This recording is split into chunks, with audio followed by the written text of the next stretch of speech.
Hello guys, welcome back to Photographics Academy. Alright, so today we're going to be transforming this image background and we're going to be using a canvas background. So in this one, we are learning how to, put a canvas background to your image, blend it in, add some creative lighting, just to make sure you get an amazing result. So without wasting much of the time, let's quickly get started. The first thing we need to do is, of course, to crop the image, which we are going to do. So I'm going to just pick up my my crop tool, make sure that I'm working with my social media size, and I will just, of course, crop the pictures like this.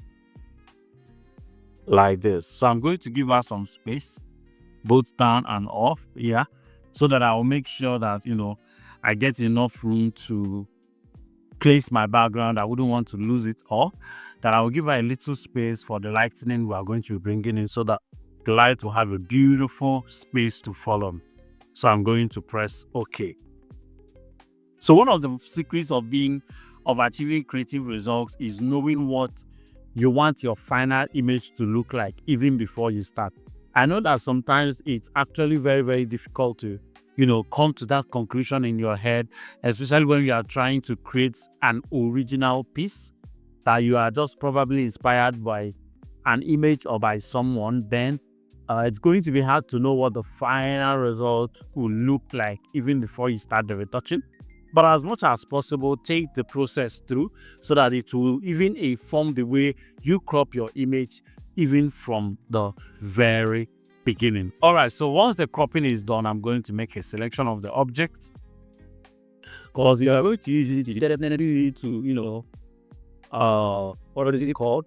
Separate her from the background. If you don't do that, everything is going to look messy. So either you use your marking or use your layers, the cutting procedure, whichever style you use that made it you do it fast, stick to it. But me, I always prefer using, my layer, the cutting, especially when I'm working on or with a gray background. So I'm going to right click and go to select it mask, because the background is what I actually wanted to select.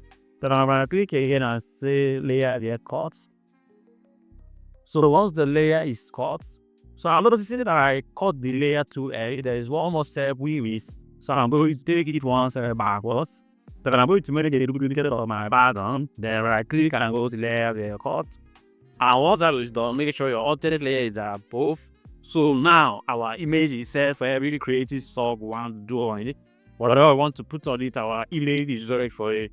But if you have a very rough background that needs clean, at this point, what you need to do, seriously, is to reload the selection of the background and go to your filter, go to the blur, go to Gordon blur, and move out your background. So you might always want to stay between 100 to 150, highest 170. When you enter around area upward, you start seeing even the thing you are blurring out start showing up again on the background that you are even applying the blur. So know the threshold of your background.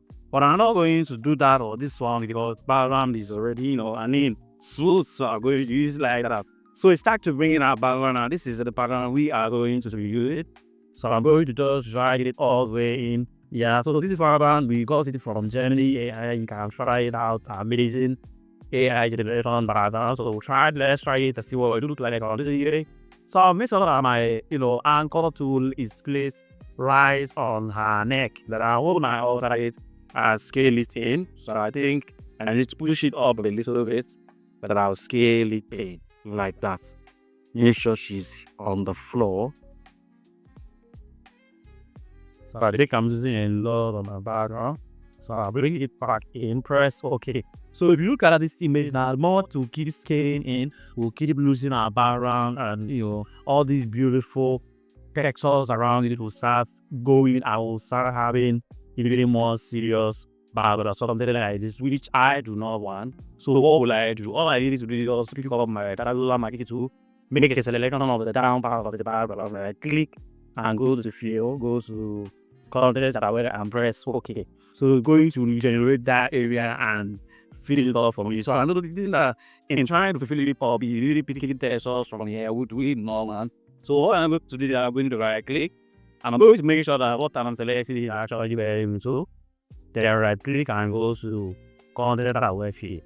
So what this is going to allow me to do is that I'm going to now tell you exactly where to pick from. So you notice all these places that are marked green are the places he wants to pick from. So if you notice this area looks very, but the moment it comes down, starts having this black shadow on it. Why? Because it's free from this area. So I'm going to use my minus tool and remove it from this area. So what this means is do not sample anything from this area.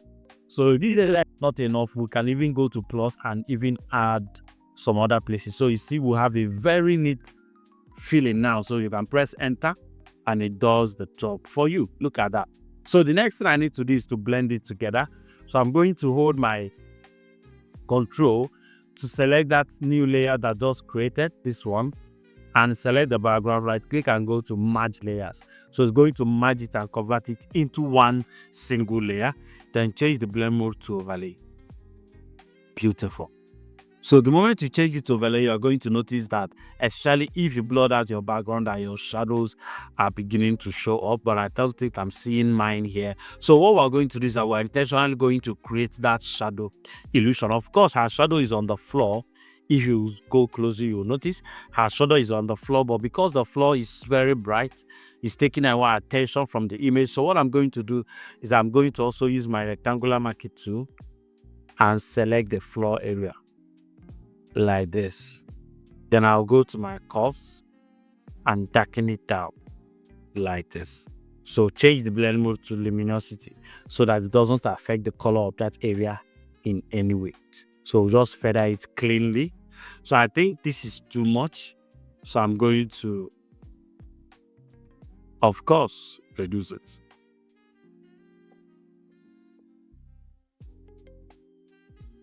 All right.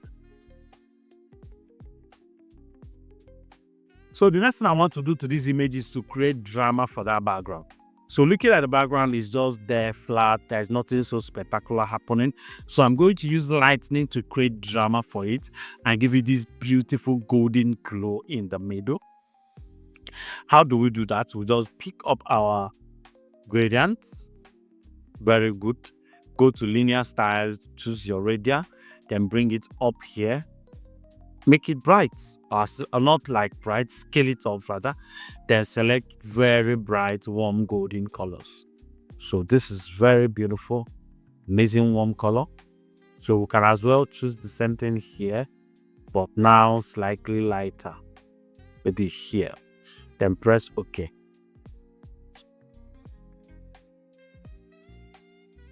So you notice we have a very beautiful glow over here, but it's looking weird. It cannot be like this. So what do? We change the blend mode. So find the perfect blend mode that's going to allow us create that drama we wanted to create there. I already found one that looks really appealing to me. This one. But let's just keep going and see if we'll get something better.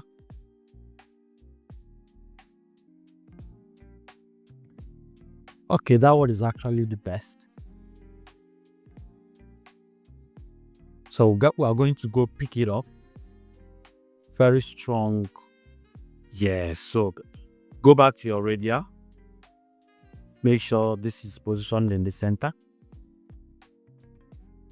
Touching everywhere. Then right click. Go to opacity and drop it down. Beautiful. Now you can even darken your background down a little bit.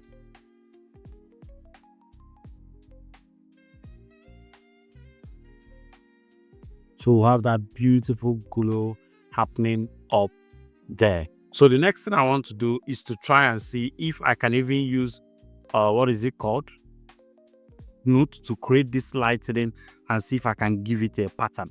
So what I'm going to do is I'm going to press Ctrl I, pick up my brush and go to my brush style and choose any brush style that will look quite amazing. So what effect is this? Okay, So you see the way I'm going through it one by one.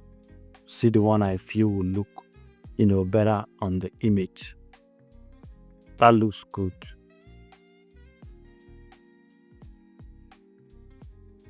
So I've seen two that I can use here. This one, no, not that, not this. Okay, I think it's this one. So we can increase this. So I'm going to flip this brush all over. I'm going to flip it like this. Yes, because I need this here. And I'll press OK. So I'm going to make sure that this bigger one is right on her face. Then the other ones will surround it. Just like this. Let's see what it looks like. Oh my God. This is killing, man. This is really, really beautiful. I love this. Look at the way it just gave us that drama. The before, the after, immediately, wonder. And now we can even increase the opacity of this. And it gives you, pulls your eyes into the center and all of that. So let's try, let's make a duplicate. So this is actually unconventional. Place it above the image and now reduce it. Can even just, try any other color on it. Okay, so that doesn't work. That does not work. So you can even push one more over here. Like this. But it's already looking distracting. I actually prefer the way it looks now. So once that is done, the next thing I'm going to do, okay, I'm noticing this, tiny line at the edge of my snoot over there. So we'll have to change the brush. Pick a normal airbrush and use your black mask and just, clean this line here off. Beautiful. So the next thing to do now is, of course, let's see if we'll make a duplicate of this and turn off the mask on one and now reduce it.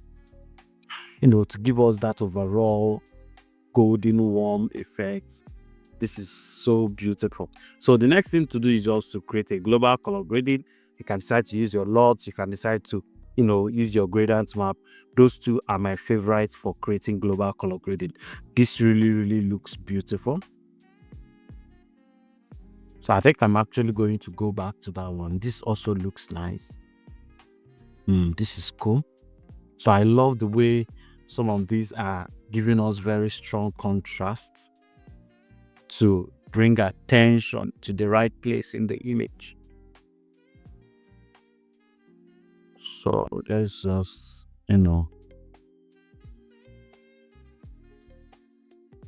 get this right here. Beautiful.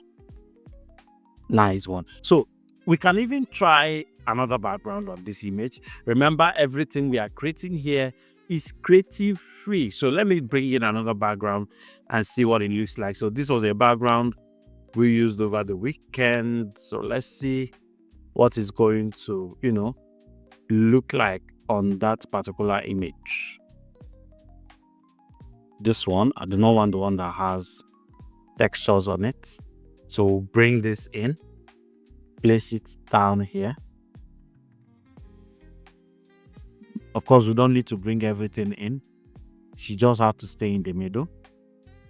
Press OK. Change the blend mode. And of course, turn off some of this, lightening separations that we used. Amazing. Actually like the one of the floor. The one of the background doesn't really look so nice. This does also the image like I thought. So let's try the second one. One that has detailing on it.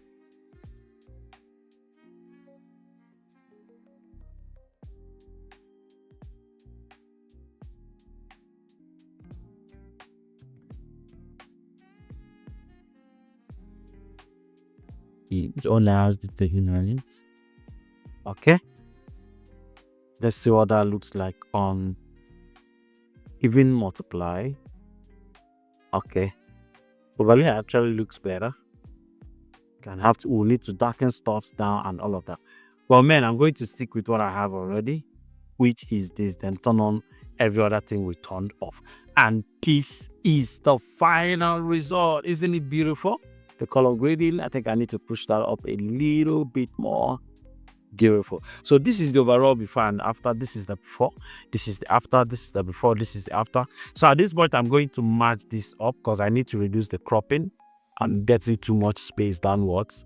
But I'll just, crop it like this, press enter.